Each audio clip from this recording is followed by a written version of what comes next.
오늘 창세기 강의 74번째 시간으로 34장 1절로 31절 말씀을 통해 위기를 만나는 삶을 만들지 맙시다 라는 제목으로 말씀을 전하겠습니다. 오늘 본문은 야곱의 인생에서 인생의 가장 큰 위기를 만나게 된 이야기입니다.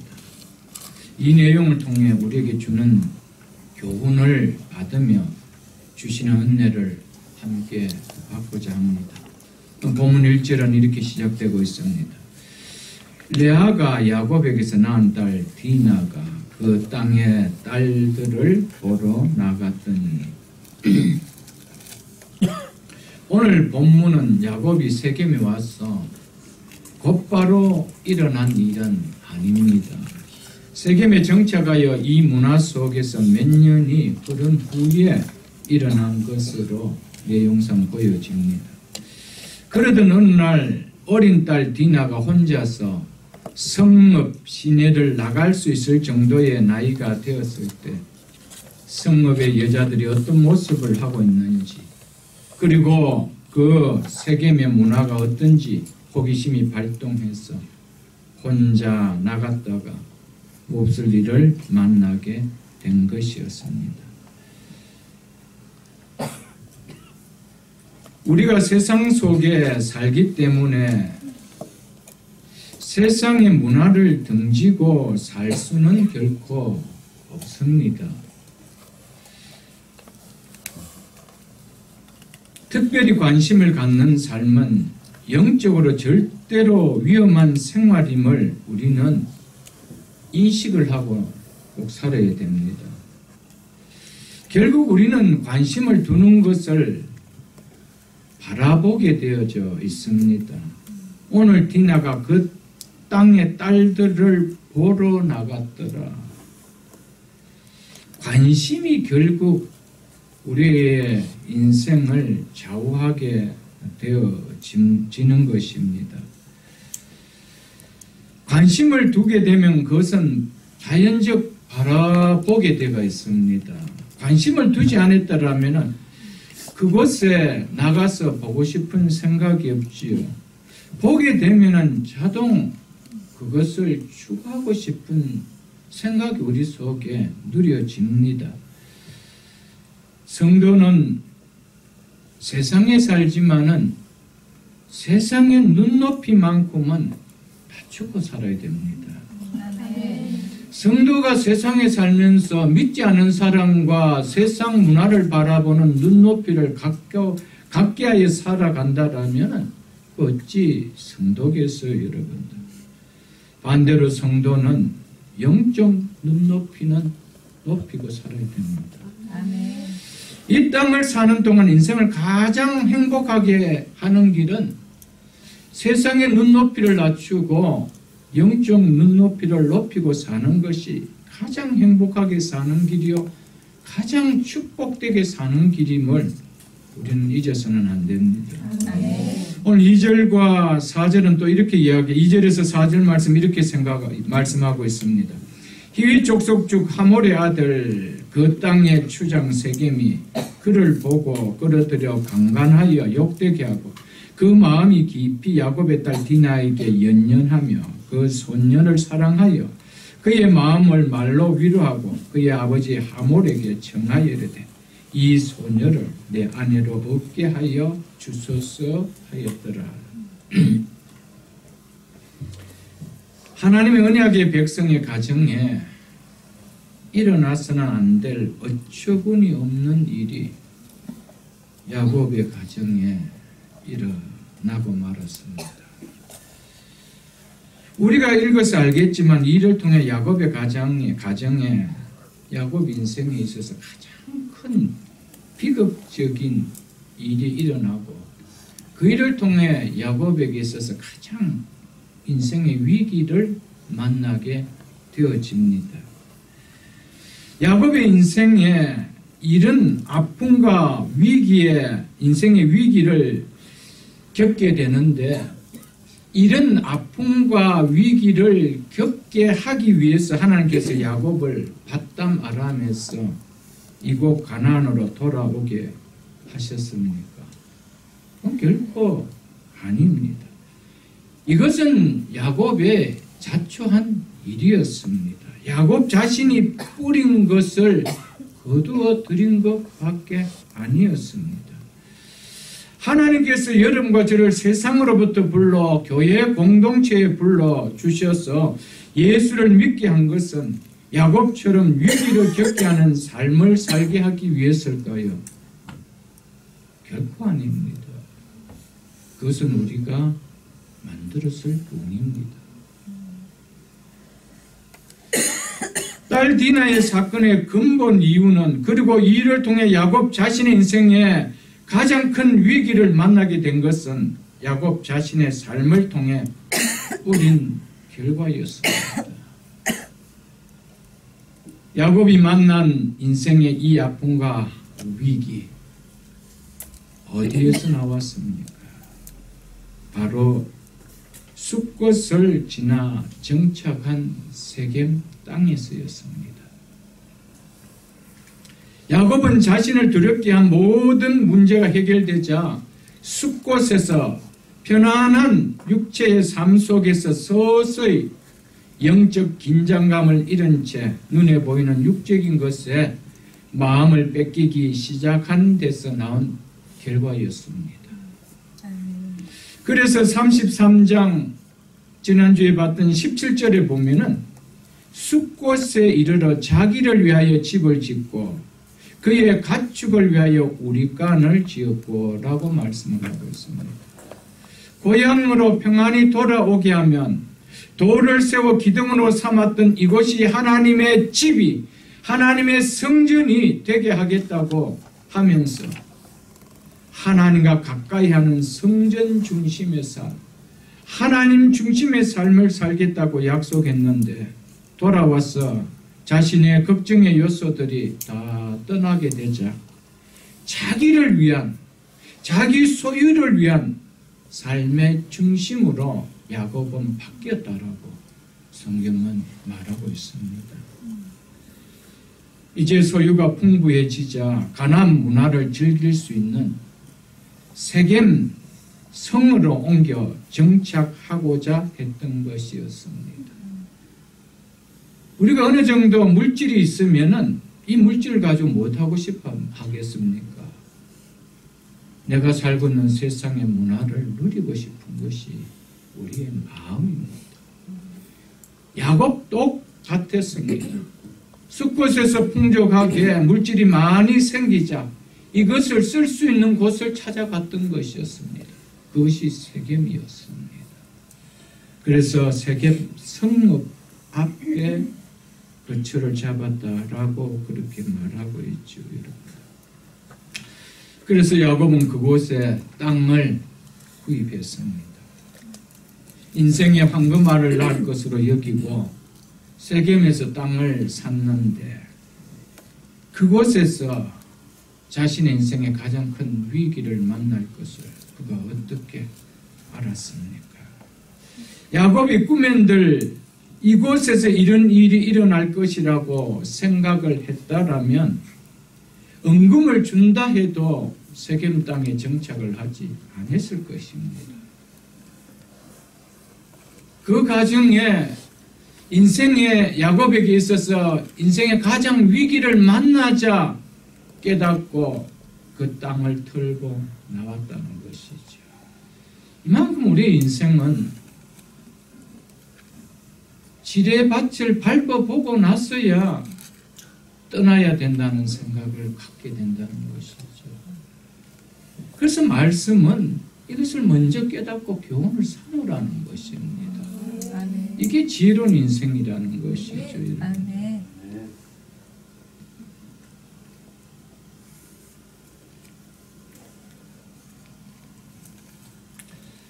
우리가 이 땅을 살아갈 동안에, 이 세상에 살아갈 동안에 땅도 사지 말고 성도는 집도 짓지 말고 집도 사지 말고 그렇게 살아라는 말입니다. 결코 그런 것이 아니죠, 여러분. 그것으로 인해서 믿음을 잃게 할 정도로 그것에 마음 뺏기고 살아서는 안 된다는 거예요. 우리는 살아야 될 집이 있어야 됩니다. 당연합니다. 거쳐야 될 집이 있어야 되고 이 땅을 살아갈 동안 자녀들을 양육하고 먹고 누릴 수 있는 물질들이 있어야 됩니다. 버려야 됩니다. 당연합니다. 그러나 그것 때문에 믿음을 잃을 마음이 그것으로 뺏겨버린다라면은 그것은 안 된다는 것이죠. 야곱은 그것 때문에 가나안 땅에 내가 왜 들어왔는지 목적까지 잃어버렸습니다. 하나님 앞에 내가 세운 이 돌이 하나님의 성전이 될 것이라고 내가 평안히 이곳에 돌아오기만 한다라면 그래 약속했던 약속을 까마득히 잊어버렸어요. 이제는 성전 중심, 하나님 중심의 믿음이 아니고 자기를 위하여, 소유를 위하여 이렇게 사는 인생이 되었죠. 디모데전서 6장 9절로 10절에 보면 이렇게 말씀을 하고 있습니다. 그래서 부하려 하는 자들은 시험과 올무와 여러 가지 어리석고 해로운 욕심에 떨어지나니 그 사람으로 파멸과 멸망에 빠지게 하는 것이라. 돈을 사랑함이 일만하게 뿌리가 되나니 이것을 탐내는 자들은 미혹을 받아 믿음에서 떠나 많은 근심으로 자기를 찔렀다. 야곱이 이것을 증거로 보여주고 있지 않아요. 믿음에서 떠났고요. 그 물질 때문에 많은 근심으로 자기를 찌르는 지뢰가 되어서 돌아왔다라는 거 보고 있지 않나요? 그래서 신명기 8장 13절로 14절에서도 모세를 통하여 하나님께서 이렇게 말씀했습니다. 이스라엘 백성에게 너희 소와 양이 번성하며 너희 은금이 정식되며 너희 소유가 다 풍부하게 될 때 너희 마음이 교만하여 내 하나님 여호와를 잊어버릴까 염려하노라. 언제요? 내 육신을 위하여 누릴 것이 내 가운데서 많이 일어날 때 하나님을 잊어버릴까 내가 염려된다. 여러분, 우리는 물질이 필요합니다. 이 땅을 살아갈 동안.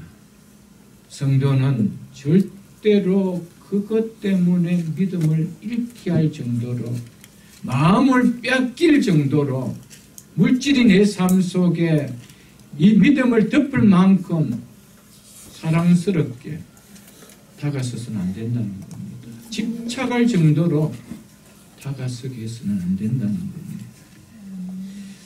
이 물질을 탐내는 자들은 반드시 미혹을 받아 믿음에서 떠나 많은 근심으로 자기를 찌르게 된다라고 성경은 우리에게 말씀하고 있습니다. 기억하고 살아야 됩니다.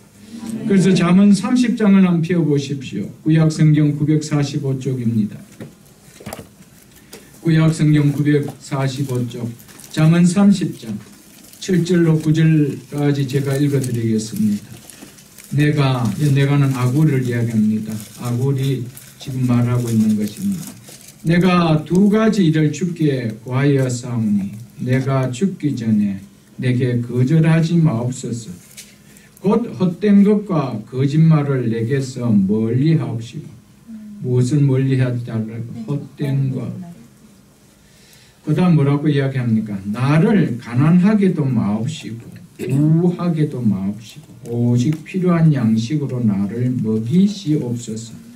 혹 내가 배불러서 하나님을 모른다 여호와가 누구냐 할까 하며 혹 내가 가난하여 도적질하고 내 하나님의 이름을 욕되게 할까 두려워함이니라. 이 기도를 드렸습니다. 하나님을 모른다 하면 어떻게 할까? 하나님의 이름을 욕되게 하면 어떻게 할까?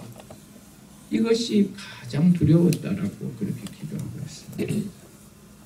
사랑하는 성도 여러분, 물질이 많고 적음이 우리의 신앙을 변질시키는 거 아닙니다. 그게 관심이 우리 신앙을 변질시킴을 잊지 마십시오.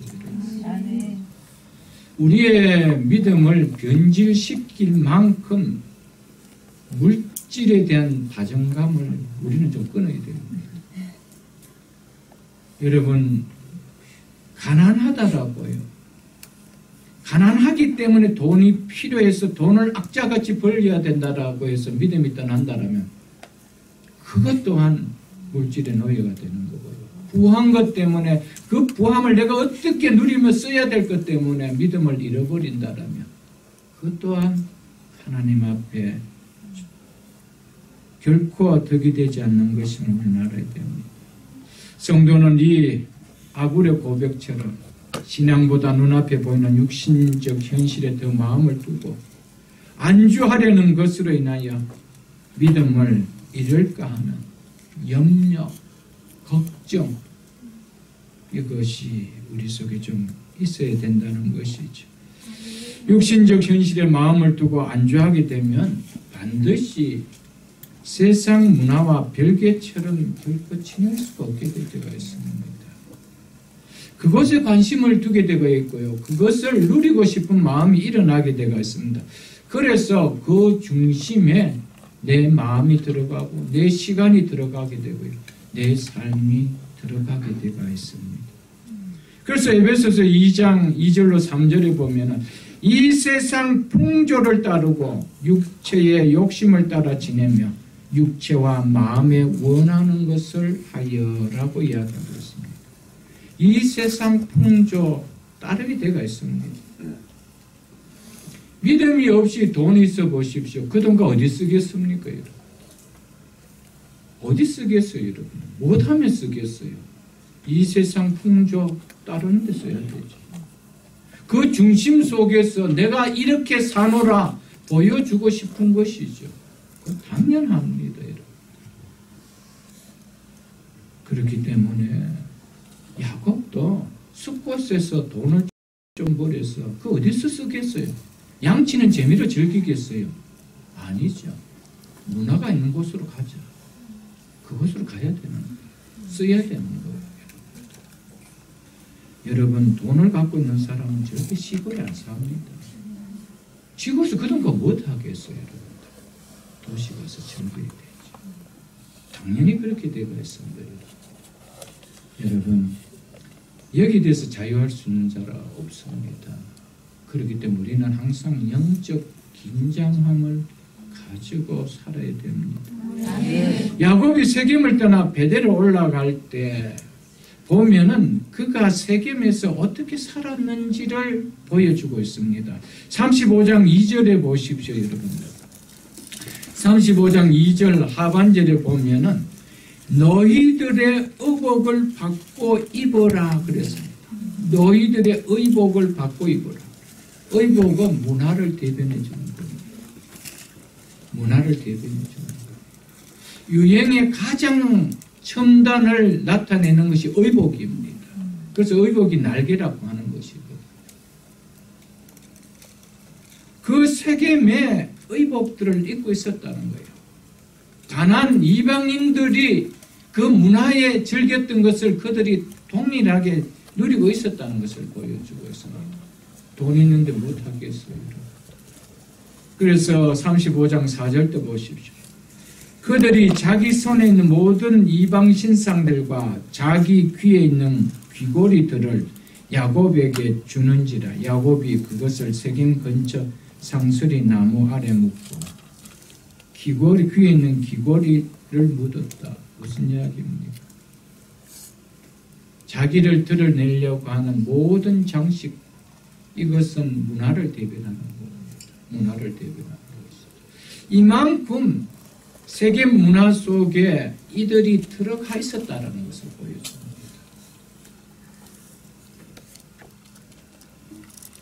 야곱은 숲곳과 세겜에 오래 정착하면서 이방 우상을 자기 집안에 두고 살았으며, 그러면서 세겜에서 엘로의 이스라엘이라고 고백하며 예배를 드렸다는 겁니다. 엘로의 이스라엘이라며 신앙 고백하는 것과 그 삶 속에 이런 더러운 우상과 세겜의 이방 문화를 품고 사는 현실의 갭이 얼마나 큽니까, 여러분? 오늘날 성도들의 모습이 꼭 세겜에서 예배를 드리는 모습 같지 않아요, 여러분. 세상의 탐욕의 우상과 세상의 모든 문화의 중심 속에서 내가 들어가 살면서 주일날에 나와서 엘로의 이스라엘이라고 하는 예배드리는 모습, 이 모습이 마치 오늘 이 시대의 교회의 모습이요 성도의 모습같이 보여지고 있습니다. 만일 이런 일이 없다라면 성경은 이런 기록해 놓지도 않습니다. 우리에게 주는 교훈이죠. 이렇게 살아라고 받다 말하면서 하나님께서 야곱과 에서의 위험으로부터 물리쳐 주시고 평안하게 돌아오게 해주셨나요? 아닙니다. 이렇게 살아라고 그렇게 해준 거 아니었죠. 야곱은 베델이 아닌 베델 근처에서, 베델 가까이에서 제단을 쌓는 자기 합리화, 그렇게 예배드려도 되지 않겠는가 하는 그 자기 합리화의 신앙이 결국 위기를 자초하는 일로 만들었다는 사실을 우리는 꼭 기억해야 됩니다. 꼭 베델이 아니라도 베델과 가까운 근처에서 지내며 제단을 쌓으면 되지 않겠느냐? 이게 누구 생각입니까? 하나님 생각입니까? 자기 생각입니까? 자기 생각이죠. 하나님의 생각보다 자기 중심이 훨씬 더 컸습니다. 이렇게 해도 되지 않겠는가? 꼭 베델이어야 하나? 베델 근처면 되지. 여러분, 이런 자기 합리화의 신앙의 특징은 절대 온전한 순종이 일어나지 않습니다. 형식의 신앙은 드러나지만 온전한 신앙을 요구할 때는 항상 불편합니다. 꼭 예수를 그렇게 믿어야 되느냐? 오늘 이 시대에 어떻게 그래 믿고 예수를 믿고 살 수 있느냐? 많은 사람들을 봐라. 다 이렇게 살지 않느냐? 모든 것을 자기 편함의 합리화에 신앙을 결부시켜버립니다.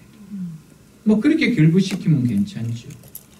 그러나 말씀대로 살아야 된다 그러면 그걸 율법이라고 이야기해요. 그게 더 무서운 죄를 범하고 있는 것이죠.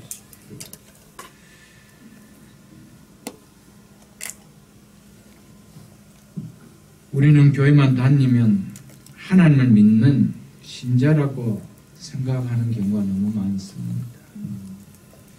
하나님의 원하심에 대해서는 관심을 가지려고 하지 않으면서 형식을 갖춘 예배만 드리면 하나님 기뻐하시는 믿음의 모습을 보이는 신자라, 성도라 그렇게 생각하는 경우가 너무 많다는 것이죠.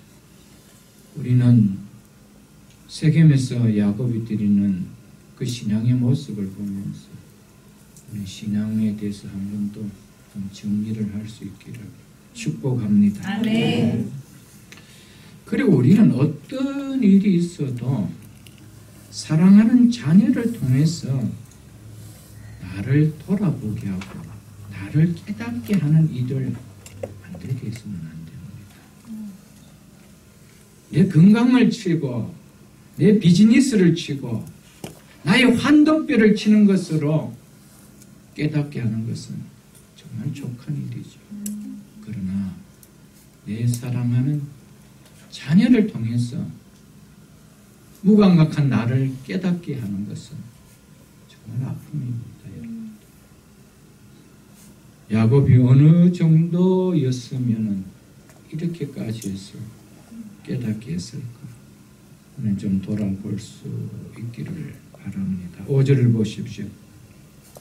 야곱이 그 딸 디나를 그가 더럽다함을 들었으나 자기의 아들들이 들에서 목축함으로 그들이 돌아오기까지 잠잠하였고, 자기 사랑하는 딸이 이렇게 무서운 일을 당하고 지금 두려움 가운데 떨고 있을 텐데 바비로서 어떻게 하면 좋지라는 한마디의 말도 없이 아들들이 오기만을 기다리고 침묵하고 있는 아버지의 모습. 왜 그랬을까? 30절 하반절에 보면요, 30절 중간절에 보면 나는 수가 적은즉 그들이 모여 나를 치고라고 하는 것을 보면 아마도 야곱은 자신이 세겜 지역에서 약자라고 생각하였던 것으로 보여집니다. 그리고 그것을 별로 문제로 또 죄로 여기지 않는 이 여자를 성폭행하는 것에 대해서 별로 문제로 그것을 죄로 여기지 않는 그 동네의 문화를 야곱은 인식했기 때문인지도 모릅니다. 그렇기 때문에 성폭행을 하고도 세겜이나 그 아버지 하몰이 야곱이 와서 일에 대해서 한마디 잘못했다 용서 구하는 말이 없습니다. 이것을 보면은 그 당시 세겜의 문화가 어떠했는가를 보여줍니다. 그 정도는 죄로 여기지 않았다는 것이죠. 이런 곳에서 이 일로 이들과 분쟁을 일으키게 되면 이들로부터 미움을 받아 자신의 안위가 그리고 자신이 여기에서 누려야 될 또 물질의 재산들의 위협을 받게 될 것이라는 두려움 때문에 야곱이 아무 말을 안 했는지도 모릅니다. 그러나 성경은 야곱은 어떤 대처도 세우지 않고 침묵하고 있다라고만 이야기하고 있습니다.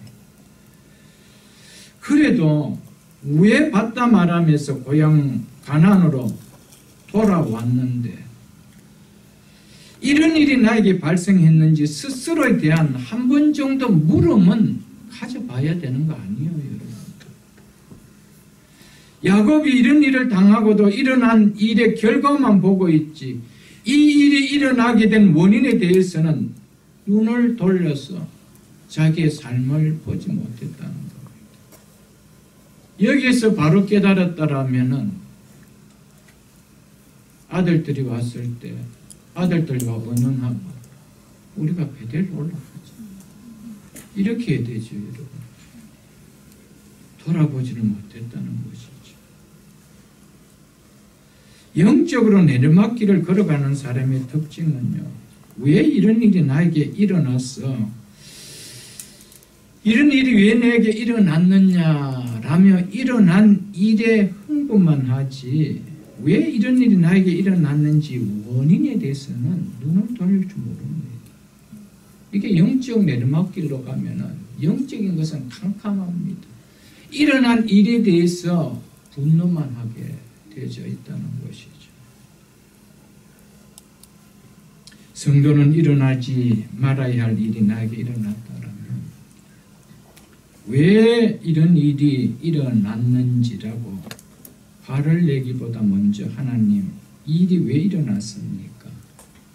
라고 기도에 무릎을 꿇고 물어보며 잠잠히 나를 돌아볼 수 있어야 됩니다. 네. 이것이 하나님 믿는 성도의 당연한 반응입니다. 세상 사람들은 우연이라고 이야기할지 모르겠지만 하나님 백성은 우연이 없습니다. 아멘. 그것을 그렇게 하나님의 섭리라고 이야기합니다. 아멘.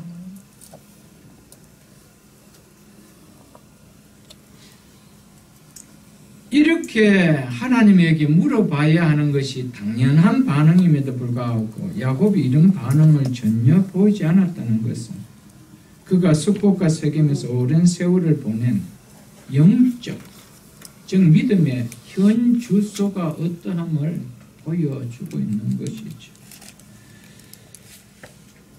아버지가 영적으로 깨어있지 않음으로 인해서 그 결과 얻는 것이 자식들의 목이 된다면 이것은 아픔입니다. 이 아버지 야곱이 영적으로 깨있지 못하기 때문에 결국 사랑하는 딸 디나와 그 아들들이 힘듦을 당합니다. 어려움의 공경에 처하게 되죠. 부모의 영적 교만, 영적 무지로 인해서 자식들의 피해가 되는 일이 없도록 우리는 살아야 됩니다. 아멘. 딸 디나도 시몬과 레위를 위시해서 10명의 아들들도 결국 야곱이 믿음을 잃고 숫곳과 세겜에서 그 오랜 세월을 보낸 결과의 피해자들 뿐입니다. 우리는 말씀을 통해서 깨달아야 됩니다. 제가 늘 강조해왔지 않습니까? 가족은 한 공동체입니다. 나로 인해서 공동체에 기쁨을 줄 수 있어야 돼요. 나를 통하여 내 공동체 속에 복이 흘러 들어가고 하나님의 은혜가 흘러 들어가도록 그렇게 살아야 돼요. 그것이 하나님의 백성에 살아야 될 은혜의 축복이죠, 여러분. 6절로 7절을 보십시오. 세겜의 아버지 하몰은 야곱에게 말하려고 왔으며 야곱의 아들들은 들에서 이를 듣고 돌아왔어 그들 모두가 근심하고 심히 노하였으나 이는 세겜이 야곱의 딸을 강간하여 이스라엘에게 부끄러운 일 곧 행하지 못할 일을 행하였더라. 성폭력, 성추행 요즘 사회 이슈가 되어 있죠. 얼마나 하나님 앞에 큰 죄인 것을 우리는 알아야 됩니다. 이것을 행하지 못할 일이라고 말하고 있습니다. 결코 행해서 안 되는 일이라는 것이죠. 미투운동, 교회가 먼저 일어나야 합니다. 성도들이 일어나야 되고요. 이 일에 회개운동이 교회로부터 이 땅에 일어나게 해야 됩니다. 교회가 성의 소중함을 일깨워주는 운동을 해야 됩니다. 바른 결혼관, 바른 가정관, 청소년들과 청년들에게 일깨워 주어야 합니다. 무엇보다 믿는 부모가 이 일에 자녀들에게 바른 신앙관을, 신앙교육을 시켜 주어야 합니다. 성도는 세상에서는 죄로 여기지 않는다라고 해서 우리도 동일하게 죄로 여기지 않고 받아들인다라면 이건 성도가 아닙니다. 성도는 세상이 생각하고 세상이 여기는 것을 동일하게 생각하고 동일하게 여기면 절대 안 됩니다. 성도는 반드시 성경적 관점에서 생각하고 성경적 관점에서 분별하는 자가 되어야 합니다. 아멘. 이것이 성도입니다. 아멘. 우리가 사는 지금 이 시대를 가리켜서 흔히 포스트 모더니즘 시대라고 불려지고 있습니다. 이 포스트 모더니즘 시대의 가장 두드러진 특징 중에 하나가 있다면 그것은 절대적 진리란 존재하지 않는다는 사고입니다. 이는 진리 자체를 포기한다는 말이 아닙니다. 절대적이고 객관적인 진리를 거부하는 대신 상대적이고 주관적인 진리에 몰입한다는 것입니다. 과거에는 그것이 옳음이다 해도 지금은 결코 그것이 옳음이라고 할 수 없다는 겁니다. 내 주관적 관점에서 내가 생각하기에 그건 옳지 않네, 그럼 그건 옳지 않는 거라는 것이죠, 여러분들. 과거에 그것이 악이라고 해도 지금 그것은 나는 악이 아니야 라면 악이 아닌 겁니다. 이런 시대가 지금 우리가 살고 있는 시대라는 것이죠. 한 예로 과거에 춘향리의 정절은 옳음이었습니다. 그래서 춘향리를 높였죠. 지금 춘향리 같이 산다 그러면 저 바보 등신 이렇게 얘기하는 시대입니다. 그렇게 바뀌었다는 것이죠.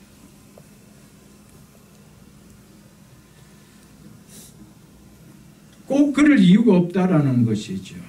왜 꼭 한 사람에게만 내 사랑을 줄 이유가 있느냐. 이렇게 변질되었습니다. 이것이 절대적이고 객관적인 진리가 될 수가 없다라는 겁니다. 상대적이고 주관적이라는 것이죠. 내게 그렇게 하는 것이 좋게 느껴지면 그것이 곧 진리로 판단하는 기준이 되어버리는 시대. 이 시대를 가리켜서 포스트 모더니즘 시대라는 겁니다. 그래서 교회 안에 성경적 교리를 잘 가르치지 않습니다. 교리는 절대적인 진리거든요. 교회만이 꼭 구원이 있느냐? 세상이 거부한다는 거예요. 그러니까 절대적 진리를 외쳐야 될 교회까지도 성경을 절대적 진리로 붙들고 살지 않습니다. 이렇게 전하다가 사람들이 교회 안 찾으면 어떡하지? 지금 이런 시대에 놓여 있습니다. 이것을 가르쳐서 포스트 모더니즘 시대라고 이야기합니다.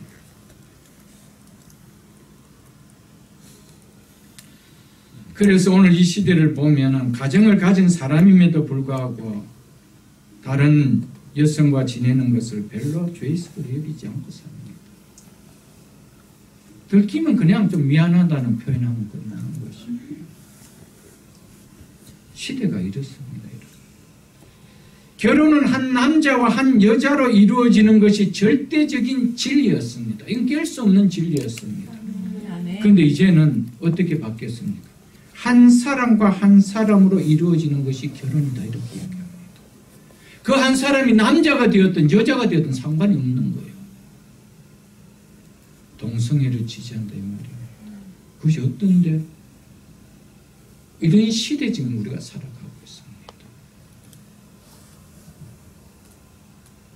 여러분, 성도는 세상 사람들이 다 이 시대 이건 죄가 아니라 하더라도 성경적 관점에서 그 죄라고 여기면 죄로 여기게 되는 겁니다. 그게 성도의 삶이라는 것이죠. 교회 나오고 성경을 보고 여기서 살아가면서도 관점은 영 믿지 않는 사람과 똑같은 관점 속에서 생각하고 한다면 어찌 그렇지 않아요, 여러분. 그런 사람의 수가 점점 많아지니까 교회는 있는데 세상을 향해서 외치는 교회의 목소리는 너무 약한 거예요. 힘이 없는 거예요. 여러분, 하나님 말씀만이 변하지 않는 절대적인 진리인 것을 우리는 잊어서는 안 되고요. 그리고 이것은 우리의 성도들에게, 우리의 자녀들에게 가르쳐야 됩니다. 아멘. 성도는 성경관으로 세상을 볼 줄 알아야 됩니다. 성경관을 가지고 내가 살고 있는 이 문화를 읽을 줄 알아야 됩니다. 그리고 성경관을 가지고 교육을 볼 수 있어야 되고요. 사회를 볼 수 있어야 됩니다. 하나님의 말씀을 믿는 성도라고 하면서 세상을 대하고 문화를 대하고 사회를 대하는 기준이 그 기준과 판단이 믿지 않는 사람들처럼 진리가 절대적이지 못하고 주관적이 되고 상대적이 되어진다면 이건 그 찬이 아닙니다. 여러분, 진리가 뭡니까? 진리는 어떤 시대를 넘어서도 문화를 넘어서도 지역을 넘어서도 변하지 않는 것. 그게 진리입니다. 아멘. 하나의 말씀은 진리라고 했습니다. 우리가 뭘 믿고 살아갑니까? 하나의 말씀이죠. 아멘. 하나의 말씀을 믿고 살아가면서도 세상 문화 속에 들어가면 그렇지. 그건 똑같이 손을 잡아주죠. 그렇잖아요. 아니에요. 죽었다 깨도 그것은 뭡니까?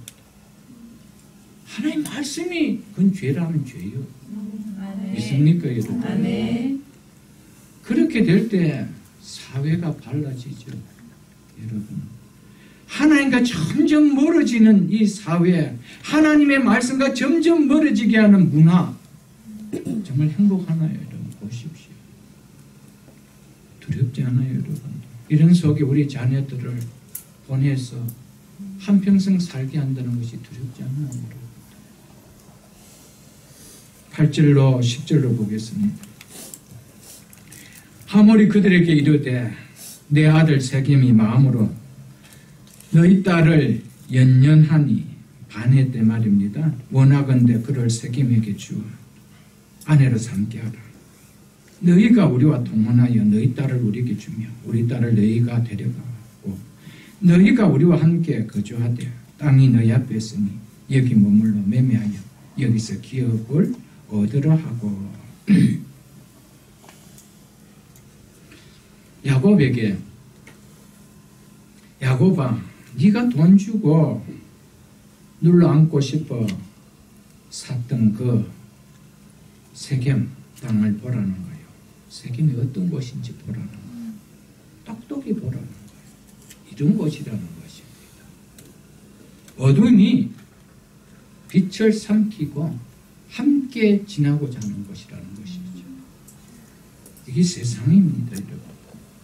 우리 딸은 너희가 데려가고 너희 딸은 우리에게 주어 통혼하여 살자. 이것이 세겜입니다. 성폭력을 하고도 죄로 여기지 않는 곳이 세겜 땅입니다. 하나님을 믿는 자와 믿지 않는 자가 통혼해도 그것이 하나님 앞에 부끄러움으로 여겨지지 않고 죄로 여기지 않는 그것이 세겜입니다. 그곳에서 뭐라고 이야기합니까? 여기서 머물러 매매하고 장사하고 여기서 기업을 얻어라. 소유를 많이 증식시키는 말이에요.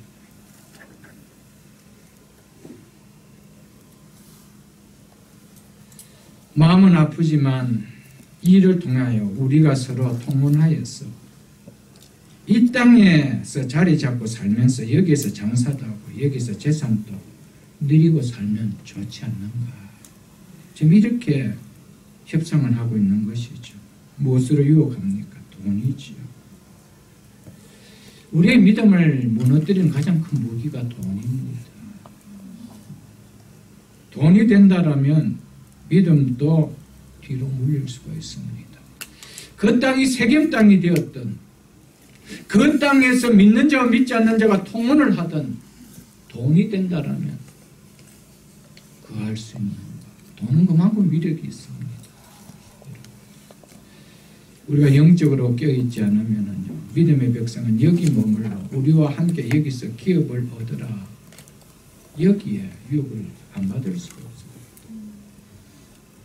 여기서 2년만 바싹 열심히 일하면은 부자대가 집 한 채 사고는 나갈 거야. 쉴도 없이 우리 일주일 내내 그렇게 일하고 한 2년만 고생해봐. 너 이제 고생 끝나고 너 집 갖고 그래 살 거야. 그런 유혹 던지면 어떡하겠어요? 그 유혹되기를 사람 그리 많지 않을 것입니다. 믿음의 백성은 이 땅의 풍요를 붙들고 행복을 외치는 사람이 하나님 백성 아닙니다. 하나님 백성은 이 땅에 풍요 붙들고 행복해야 하는 사람이 아니라는 겁니다. 아멘. 믿습니까, 여러분? 아멘. 우리는 하나님 믿음 때문에 행복한 거고요. 하나님 우리에게 주신 영원한 소망 때문에 행복한 자들입니다. 아멘. 내가 가야 할 길의 방향을 잃게 하는 손짓을 물리칠 수 있는 것이 하나님 백성이죠. 아멘. 믿습니까, 여러분? 아멘. 11절로 12절을 보십시오. 세겜도 디나의 아버지와 그의 남자 형제들에게 이르되 나로 너희에게 은혜를 잊게 하라. 너희가 내게 말하는 것은 내가 다 주리니 이 손녀만 내게 주어 아내가 되게 하라. 아무리 큰 혼수와 예물을 청할지라도 너희가 내게 말한 대로 주리라. 대단한 유혹입니다. 지금 야곱은 세겜에서의 약자로 살아가는 자입니다. 세겜의 통치자가 찾아와서 당신의 딸을 나에게 주기만 하면, 나의 아내가 되게 해주기만 하면 이 내가 가지고 있는 것 중에 당신이 원하는 거 내가 다 줄 수 있다라고 이야기합니다. 당신의 딸을 나에게 주세요. 나와 나의 아내가 되게 해주세요 하는 이 요구하는 자가 세겜의 뒷골목에 사는 불량백 아닙니다. 그 땅에 사는 최고의 통치자 추장입니다. 그가 유혹합니다. 집안도 환경도 대단합니다. 단지 내 딸을 성폭행한 것은 나쁘지만은 그래도 저 정도 집안이면은 환경이 괜찮지 않겠는가? 그리고 저런 집안과 사돈을 맺으면 내가 그래도 영향력이 있고 나에게도 누려지는 것이 많지 않겠느냐. 굉장한 유혹을 받을 수 있는 결혼 조건입니다. 지금 세겜에 뒷골목 불량배가 찾아와서 나 결혼시켜주세요. 나 이 딸 아니면 못 삽니다. 이런 자가 아닙니다.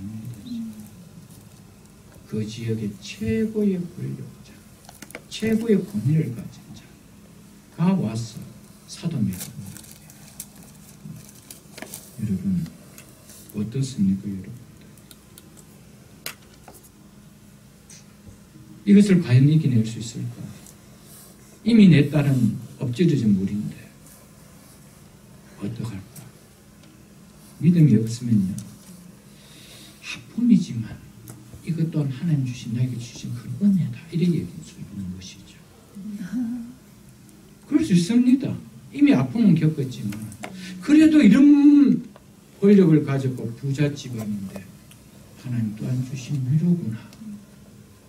그 해석은 자기가 하기 나름이지. 무엇이 없으면 믿음이 너무 없으면.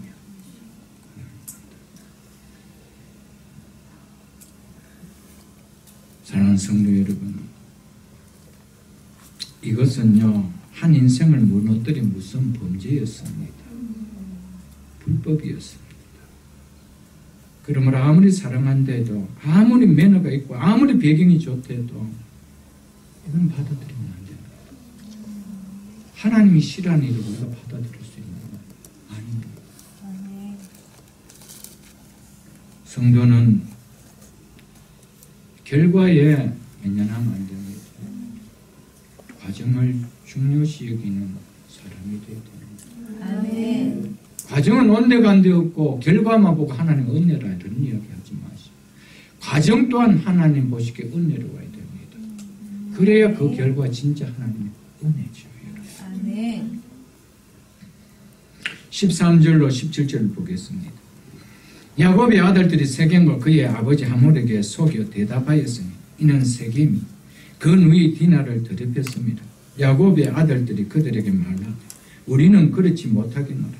할례 받지 아니한 사람에게 우리 누이를 줄 수 없는 이는 우리의 수치가 됩니다.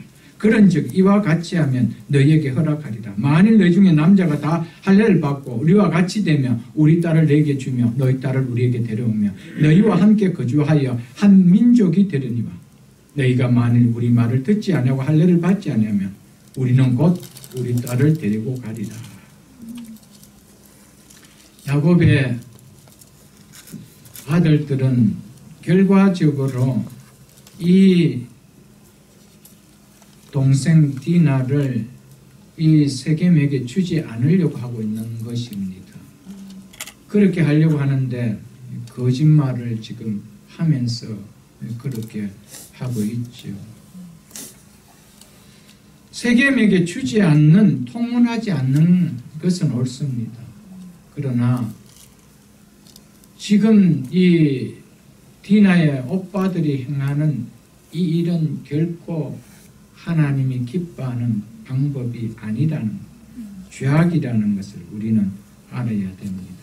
선한 종교의 모습을 내세워 속이는 악한 죄악이라는 것이죠. 지금 누구의 이름으로 합니까? 하나님의 이름을 걸고 할례를 합니다. 이스라엘 백성들만 받을 수 있는 남자의 가장 예민한 부분의 살찜을 오려내는 의식을 행하는 그 의식을 행하게 해서 속이려고 했다는 것이죠. 이들이 보인 모습에서 어찌 하나님을 두려워하는 하나님의 백성다운 모습을 찾아볼 수 있나요? 우리는 어떤 일을 할 때 잘 믿는 사람처럼 포장해서 나중에 하고 나서 일은 믿는 사람이 왜 저렇게 일을 해 하는 소리를 우리는 듣게 해서는 안 됩니다. 처음부터 믿는 자의 이름을 덮어놓고 그러면은 나을 수가 있겠죠. 세겜의 주장이 저지른 행동은 무서운 죄악입니다. 그러나 야곱의 아들들이 꾸민 행동은 더 악한 죄악입니다. 성도는 어떤 일이 있어도 누군가 나중에 그 사람은 하나님을 믿는 성도야, 그 사람 정말 믿는 사람 맞아, 나는 소리가 나게 하는 삶을 살아서는 안 됩니다. 아멘. 그렇게 일을 했어도 안 되고요. 일을 맡았다라면은 반드시 책임감을 갖고 해야 됩니다. 아멘. 성실하게 해야 됩니다. 아멘. 일을 맡겨준 사람에게 신뢰감을 줄 수 있게 됩니다. 그리고 상대방이 내가 좀 이익을 본 것처럼 느끼도록 해줘야 됩니다. 그렇게 살아야 됩니다, 여러분. 내가 그 사람을 통하여 이익을 많이 챙기려고 하는 삶을 우리는 살아서는 안 됩니다. 아멘. 상대방이 나를 통해서 조금이라도 이익을 더 많이 가진 것처럼 보여주면 절대로 그 사람 대해서 해한 소리 안 합니다.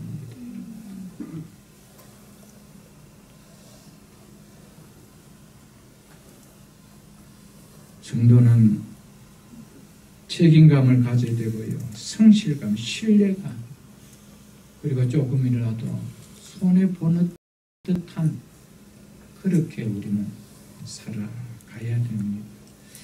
자기 딸의 문제에 대해 아버지로서 야곱은 한마디도 하고 있지 않습니다. 거기에 반해서 오빠들은, 즉 야곱의 아들들은 문제를 해결하기 위해 손발을 뻗고 나섰지요. 그런데 야곱의 아들들이 이 제안을 할 때 아버지 야곱과는 의논한 것으로 보지 않습니다. 아들들끼리 모여서 우리가 이렇게 하자라고 의논하고 한 것으로 보입니다. 그렇다면 야곱의 아들들이 이런 제안을 하몰과 세겜에게 할 때 그 소리를 들었을 때 야곱이 아버지로서 왜 한마디도 아들들에게 못합니까? 어떻게 우리가 가나안인들과 통혼할 수 있느냐? 그것은 신성한 언약의 백성임을 드러내는 신성한 할례인데 그것을 어떻게 그들로 통해서 행하게 할 수 있느냐? 너희가 정신이 있느냐?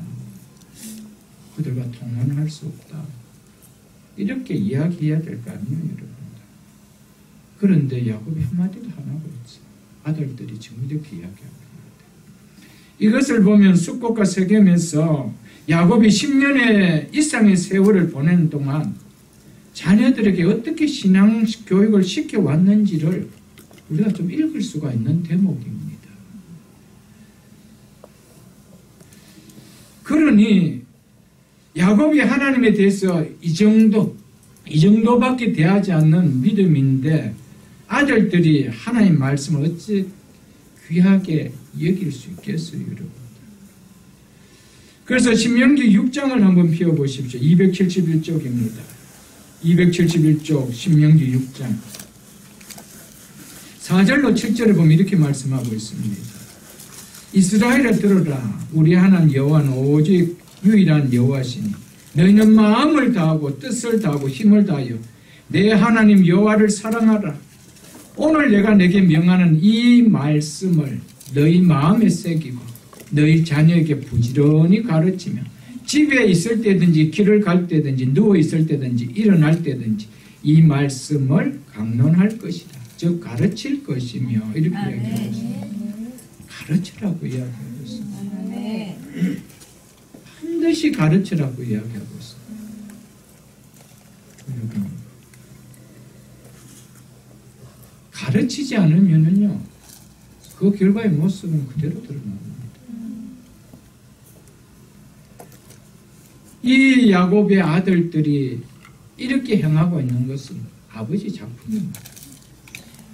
믿습니까, 여러분? 18절로 22절을 보겠습니다.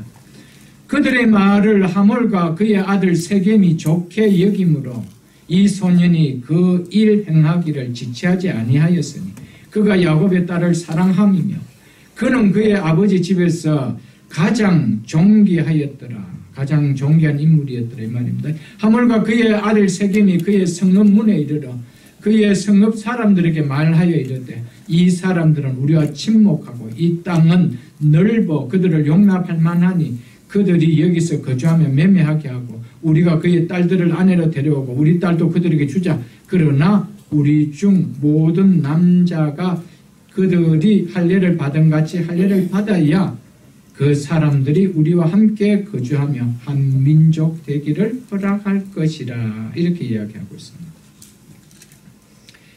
이제 야곱의 아들들이 이런 제안을 하자 이제 이 함몰과 이 추장 세겜이 이 성읍에 나가서 이 성읍에서 출입할 수 있는, 즉 전쟁에 나갈 수 있는 이 나이에 되는 이 남자들에게 너희들이 좀 이렇게 하라고 이야기합니다.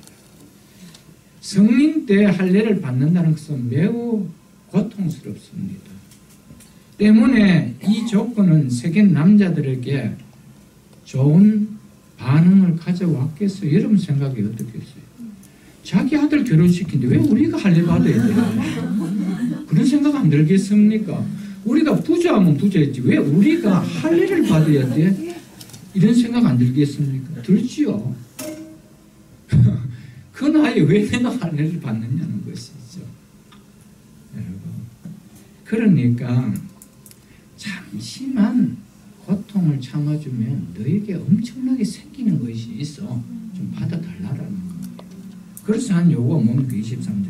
그러면 그들의 가축과 재산과 그들의 모든 짐승이 우리의 소유가 되지 않겠느냐. 다만 그들의 말대로 하자. 그러면 그들이 우리와 함께 거주하리라. 이거를 보면요.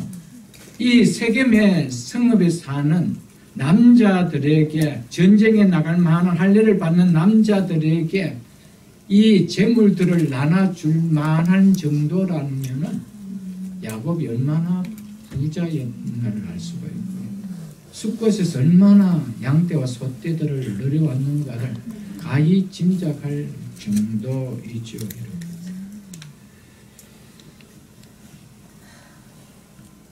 그렇습니다, 여러분. 그런데 잘 보십시오. 그들의 본색은 이 야곱에 잘 되기 위해서가 아니었습니다. 결국 야곱에게서 뺏기 위함이죠. 뺏기 위함입니다.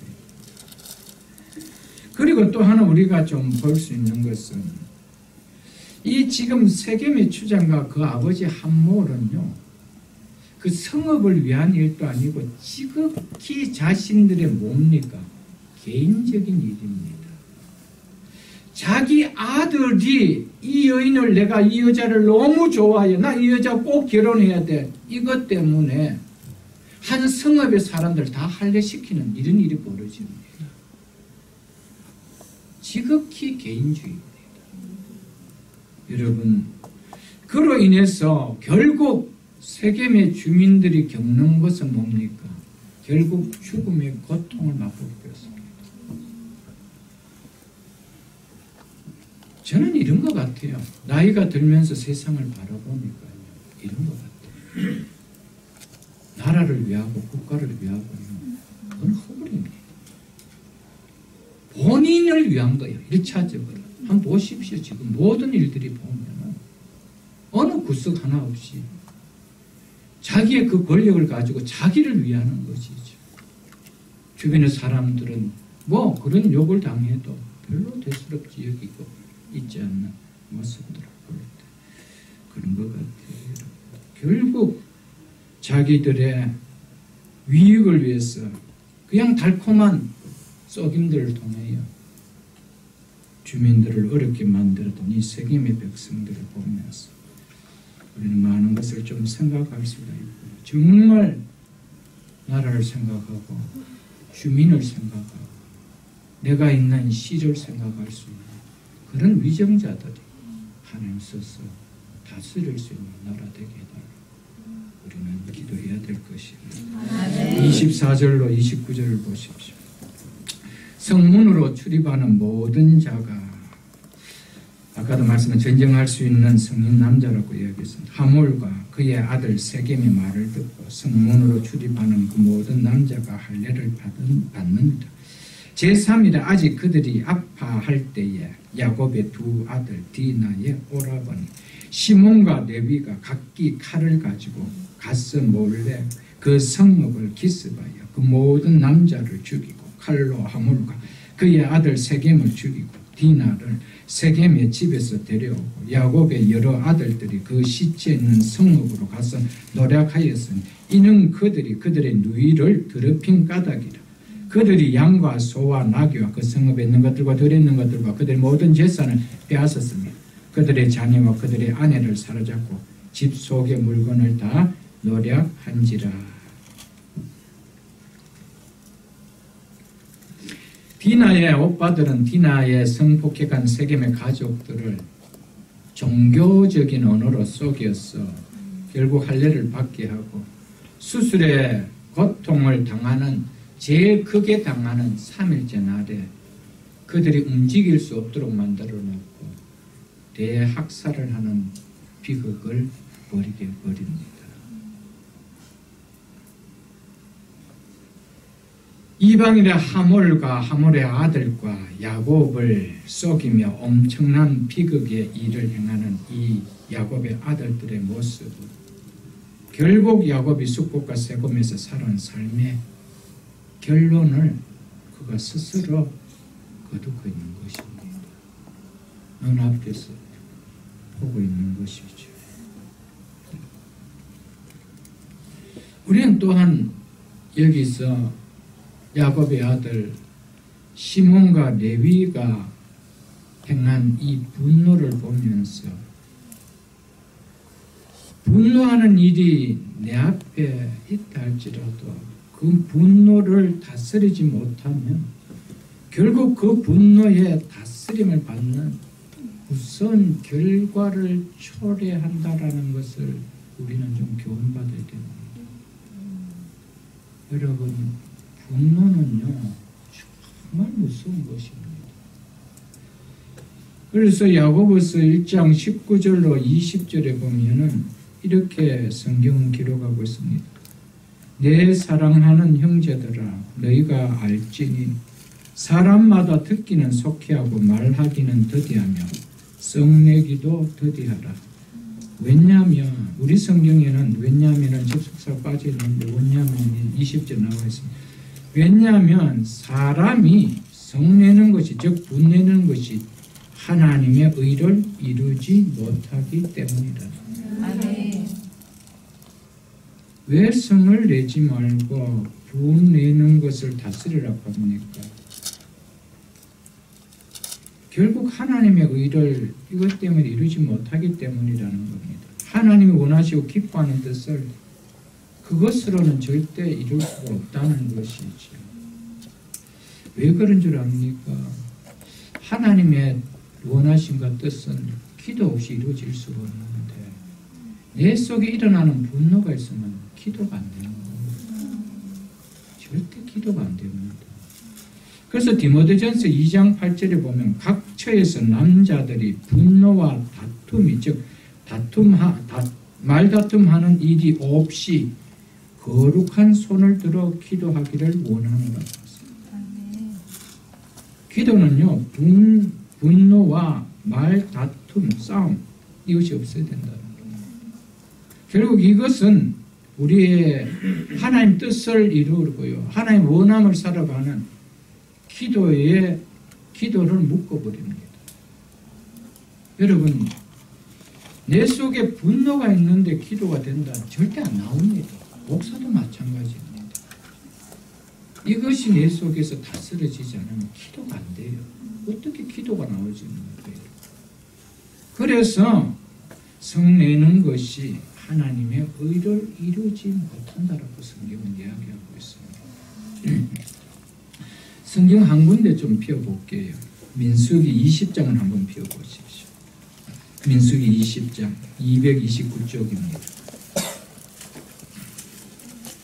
10절로 11절까지 제가 읽어드리겠습니다. 분내는 것이 하나님의 의를 이루지 못하는 한 예를 성경은 들어 보여주고 있습니다. 모세와 아론이 10절로 11절 모세와 아론이 회중을 그 반석에 모으고 모세가 그들에게 이르되 반역한 너희여 들으라. 우리가 너희를 위하여 이 반석에서 물을 내려 하고 모세가 그 손을 들어 그 지팡이로 반석을 2번 치니 물이 많이 솟아났으니 회중과 그들의 짐승이 마시니라. 그 앞에 8절을 보십시오. 지팡이를 가지고 내 형 아론과 함께 회중을 모으고 그들 목전에서 너희는 반석에게 명령하여 물을 내라 하라. 내가 그 반석이 물을 내어 내게 하여 회중과 그들의 짐승에 마시게 할지라.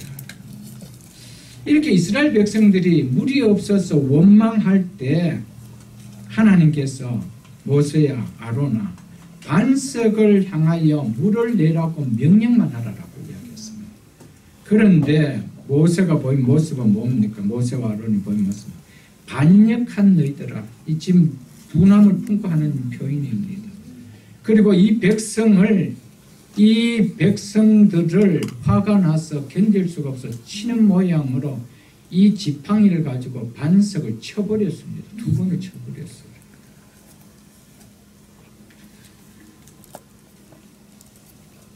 그래서 이 분노가 결국 하나님 보시기에 불신앙으로 보였던 것이지요.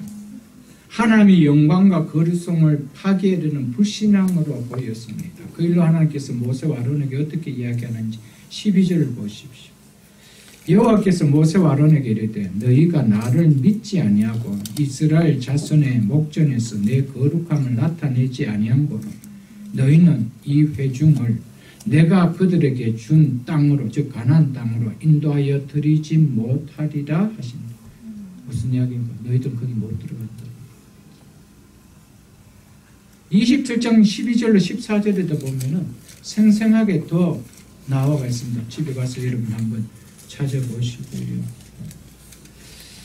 10편 106편을 한번 펴보십시오. 여기에 대해서 10편은 또 어떻게 기록하고 있는지 10편 106편 32절로 33절 882쪽에 보면 이렇게 기록하고 있습니다. 그들이 또 무리바 물에서 여호와를 노하게 하였으므로 그들 때문에 재난이 즉 화가 모세에게 일어나니 이는 그들이 그 뜻을 거역함으로 말미암아 모세가 그 입술로 망령되이 말하였으니 그의 입술로 망령되 하나님 앞에 망령되는 모습을 보이는 분노를 참지 못해서 그것을 보였다는 것이죠. 여러분 그래서 에베소서 4장 26절로 27절에 보면 이렇게 말씀하고 있습니다. 분을 내어도 죄를 짓지 말며 해가 지도록 분을 품지 말고 마귀에게 틈을 주지 말라. 즉 계속해서 마음의 분노를 품게 하지 말라라는 것이지요. 계속 마음의 분노를 품는 것은 곧 마귀가 나를 주장하도록 만드는 기회, 선물을 주는 것밖에 아니라는 겁니다. 그래서 분을 내되 죄를 짓지 말라라는 겁니다. 해가 지도록 분을 품지 말라. 그를 통하여 마귀에게 틈을 주지 말라라는 것. 그러면서 31절에 이렇게 이야기합니다. 너희는 모든 악독과 노함과 분냄과 떠드는 것과 비방하는 것을 모든 악의와 함께 버리고 분냄이 이것은 버려야 할 악이라고 성경이 이야기하고 있습니다. 너희 악과 함께 분냄을 버리라고 이야기합니다.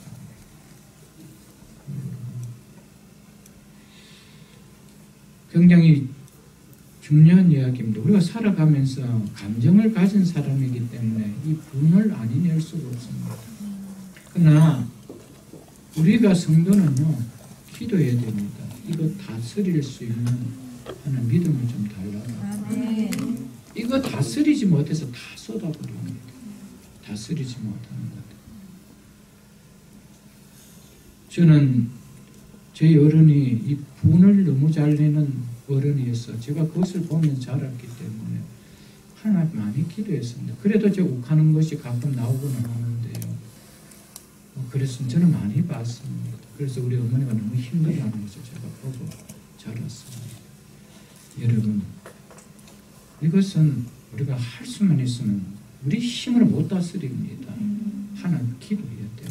아멘. 하나님 악은 버려야 되는데 이것이 성경 악이라고 이야기하는데 하나님 버릴 수 있도록 도와주옵소서. 그런 기도하셔야 됩니다. 믿습니까 여러분? 아멘. 그래서 여러분들 창세기 49장을 여러분 한번 펴보십시오. 이 결과 분을 이기지 못했던 이 시몬과 레위에게 어떤 결과가 주어지는가 한번 보십시오. 창세기 49장 5절로 7절 제가 읽어드리겠습니다.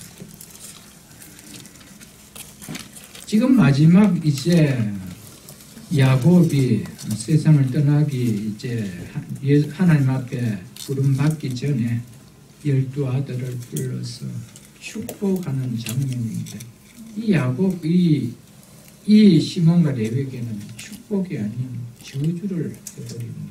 보십시오. 시몬과 레위는 형제죠.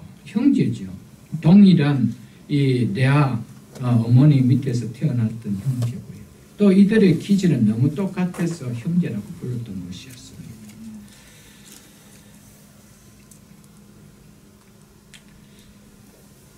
그래서 그들이 이것 때문에 이 잔인성을, 이 기질 때문에 잔인성을 보여주고 있죠. 그래서 이것을 통하여 이 시몬과 레위에게 잊지 않도록 혹독한 책망의 예언을 하지요. 계속해서 보겠습니다. 시몬과 레위는 형제요. 그들의 칼은 폭력의 도구로다. 내 영혼아, 그들의 모의에 상관하지 말지어다. 내 영광아, 그들의 집회에 참여하지 말지어다. 여기서 내 영광과 내 영광은 나 이스라엘아, 나 야곱아 이 말입니다. 자기 자신을 가리켜서 지금 하고 있는 말입니다. 다른 이들이 악을 도모하는 자리에 끼지 말라는 뜻입니다. 즉 야곱의 이제 아들들이 있잖아요. 이스라엘의 아들들이 이 시몬과 레위와 같은 이런 처지에 들어가지 않게 해달라는 것을 이야기하고 있습니다.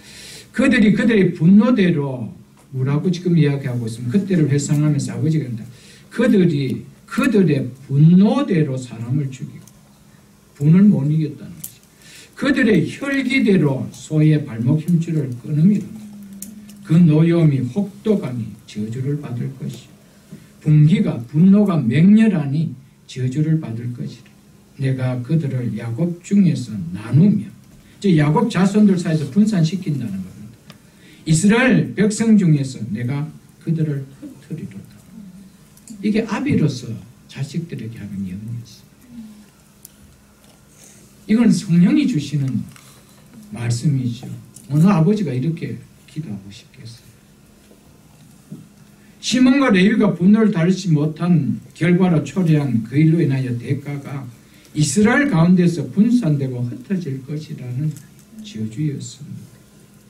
분노를 다스리지 못하는 사람들끼리 모여있으면 더 큰 분노를 만드는 것을 하나님은 아셨기 때문에 나누어 흩어져 있으라는 겁니다. 결과 시몬 지파는요, 출애굽할 때 다른 지파들의 수와 거의 동일했습니다. 그런데 가나안 땅에 들어갈 때 12지파 중에 그 수요가 가장 적었습니다. 흩어져 놔버리기 때문에. 많은 지파의 수에 비하면 3분의 1밖에 되지 않고요. 적은 지파의 수에 비하면 2분의 1밖에 되지 않는 인구를 가졌습니다. 그래서 민수기 26장 12절 이하에 보시면 상세히 나와 있습니다. 가나안 땅에 들어가서도 시몬 지파는 땅을 분배받을 때 몇몇 성읍만 할당받았습니다.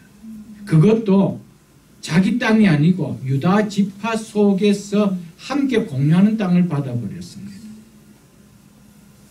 그것이 여호수아서 19장 1절에서 9절로 보면 그 내용이 나와 있습니다. 그래서 이후 모세가 이스라엘 백성들이 가나안 땅에 들어가기 직전 12지파에 대한 축복을 하는데요. 거기에 보면은 그것이 신명기 34장에 보면 나올 겁니다. 근데 거기에 보면은 12지파 중에 시몬이 빠져버립니다. 왜냐하면 유다 속에 흡수될 것을 알아버렸기 때문에 모세 입장에서. 그리고 레위 지파 역시 독자적인 기업을 갖지 못하고 전국 각지의 여러 지파들의 성읍에 그냥 흩어져 삽니다. 여호수아 21장 1절로 40절. 야곱이 기도한 그대로 이루어졌습니다. 흩어져 버렸습니다. 분노를 이기지 못하고 분노의 혈기를 부린 이 형제의 결과가 이랬다는 것이죠. 그래서 사람이 분내는 것이 하나님의 의를 이루지 못한다는 말씀은 귀를 기울 수가 있어야 됩니다. 모세와 아론을 통해서도 보여주고 시몬과 레위를 통해서도 보여주었습니다. 우리가 살아가면서 아니 분낼 수가 없습니다. 분을 내되 그것 때문에 뭐 하지 말래요? 죄를 짓지 말아라. 여러분, 죄는 회개하지 않고 기도의 문이 안 열리거든요. 그렇다면 그 문제를 우리가 기도하고 회개하면서 나가야 하나님의 의를 우리가 이루어 나갈 수가 있는 것이죠. 이 성품을 말씀 가운데서 하나님 은혜로 녹이는 변화없이 하나님의 참된 축복을 누리기는 어렵습니다. 저도 부단하게 참 이 부분을 두고 하나님께 기도하고 말씀으로 실현하고 그렇게 하고 있습니다. 인간인지라 때로는 할 때도 올라올 때도 있습니다. 그러나 그래서 자제하려고 해도 많이 쓰고 있습니다. 여러분, 우리가 살아가면서 이것으로 좀 다스려야 됩니다. 이 부분을 많이 우리가 좀 다스릴 수 있는 그런 캐릭터가 될 수 있게 해달라고 하나님 앞에 우리가 많이 기도하고 함께 기도해야 됩니다. 성경은 왜 이런 이 야곱의 아들들의 이런 이 잔혹한 이런 모습을 성경은 하나씩 기록해놨어요. 이거 좀 싹 치워버리면 성경 같지 않겠어요? 성경에 보면은 이런 좀 피하고 싶은 내용까지 다 기록해놨습니다. 왜일까요? 이스라엘이라는 민족을 태동케 한 장본인들이 누굽니까? 바로 야곱의 12아들이었습니다. 그런데 이 이스라엘 민족을 태동케 한 12아들의 모습이 어떤가 보라는 거예요. 흠모할 모습이 있느냐는 거예요. 아무것도 없다는 거예요. 이런 자였다는 겁니다. 하나님 앞에 추한 죄악을 부리는 그 혈기를 이기지 못했던 죄인이었다는 거예요. 믿습니까, 여러분? 이스라엘 백성은 다른 민족에 비해서 선하고 착하고 인품이 좋아서 하나님께서 그들을 택한 것이 아니라는 것을 그들에게 일깨워주기 위해서입니다. 너희가 착하다라고 선하다라고 너희 조상을 보라. 이런 자였다는 거예요. 해도 너무할 정도로 했던 이런 죄악을 품은 자였다라는 것이죠. 사랑하는 성도 여러분, 성경을 통해서 우리에게 주는 메시지는 이겁니다. 인간은 죄인이라는 거예요. 하나님께서 이들이 특별하게 이뻐서 이들이 선하게 살아서 착하게 살아서 내가 택해준 거 아니라. 여러분과 저 레위나 시몬과 다를 바 하나도 없다는 겁니다. 우리가 다 그런 피를 받은 자였습니다. 그래도 예수 믿기 때문에 그나마 내 속에 오신 성령으로 말미암아 성화되어져 가는 과정 속에서 이것들을 이기며 싸워 나가며 나갈 수 있는 것이지. 우리가 믿음이 없다라면 레위와 시몬, 여러분, 우리의 가족에서 이런 불행을 당했다라면 우리는 어쩌면 더 할 수도 있을 것입니다. 그렇지 않나요, 여러분? 이런 죄인인 우리가 하나님의 은혜가 아니었으면 너희가 어찌 구원을 받았겠느냐. 이것을 전하는 것이 성경을 이걸 기록한 목적입니다. 메시지입니다. 믿습니까? 이스라엘 백성을 하나님이 이뻐서 택해준 거 아니에요. 이런 죄인이라는 거예요. 그렇다면 이스라엘 백성만 이런 죄인이냐? 아니라는 것입니다. 성경의 로마서 3장 9절에 보면 그러면 어떠냐? 우리가 나으냐? 이스라엘 백성인 유대인은 나으냐? 결코 아니라는 거예요. 유대인이나 헬란이나 이방이나 다 죄 아래 있다라고 우리가 이미 다 선언을 받는 자가 아니냐 이렇게 이야기해요. 다 죄인입니다. 한 명도 예 없다는 것이죠. 이것을 성경을 통해 우리에게 이야기해 주고 있습니다. 마지막으로 30절로 31절을 보고 말씀을 맺겠습니다. 야곱이 시몬과 레위에게 이르되 너희가 내게 화를 끼쳐 나로 하여금 이 땅 주민 곧 가나안 족속과 브리스 족속에게 악취를 내게 하였도다. 나는 수가 적은즉 그들이 모여 나를 치고 나를 죽이리니 그러면 나와 내 집이 멸망하리라. 그들이 이르되 그가 우리 누이를 장녀같이 대함이 옳으니까. 자, 여기에 보십시오. 지금 야곱의 행동들에 대해서 너희가 왜 그렇게 했느냐에 야곱 한마디 없습니다. 뭐에만 지금 이야기하고 있습니까? 보십시오. 나로 하여 나는 나를 치는 자가 나와 내 집은 계속 어디에 초점이 있어요? 자기에 초점이 있어요. 철저하게 자신만을 생각하는 이 기준입니다.